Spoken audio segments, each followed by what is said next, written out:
எந்த ஒரு போராட்டமாக இருந்தாலும் சரி, நாம் தமிழர் கட்சி ஒருங்கிணைப்பாளர் அண்ணன் சீமான் வந்தால் அதற்கு தீர்வு கிடைக்கும் என தமிழக மக்கள் நினைத்து வருகின்றனர். அதற்கு பல எடுத்துக்காட்டுகளும் உண்டு.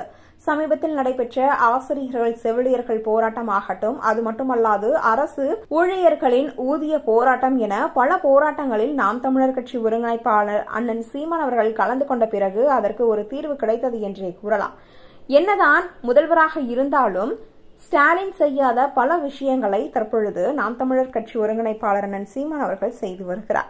இது மிகப்பெரிய எடுத்துக்காட்டாகவே தற்பொழுது அமைந்துள்ளது. அது மட்டுமல்லாது தமிழகத்திற்கு ஏற்ற தலைவர் என்றால் அது சீமான் மட்டுமே என பல மக்களும் கருத்து தெரிவித்து வரும் இந்த ஒரு சூழ்நிலையில் ஏற்கனவே டிரைப்ஸ் சமூக மக்களை அவர்களை ஒரு கம்யூனிட்டிக்குள் வரவைக்க வேண்டும் என்பதற்காக பல வருட காலமாக போராடப்பட்டு இது தற்பொழுது நாம் தமிழர் கட்சி ஒருங்கிணைப்பாளர் அண்ணன் சீமான் அவர்களால் வெற்றிக்கு வந்துள்ளது என்றுதான் கூற வேண்டும்.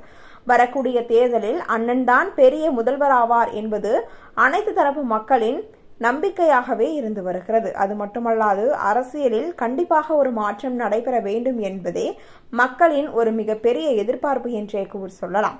தற்பொழுது அண்ணன் சீமான் எந்த ஒரு போராட்டங்களிலும் ஆர்ப்பாட்டங்களிலும் ஈடுபட்டாலும் அது தமிழக மக்களுக்கு உதவி செய்யும் போராட்டமாக மட்டுமே இருக்கும் என்பது நிதர்சனமான உண்மை.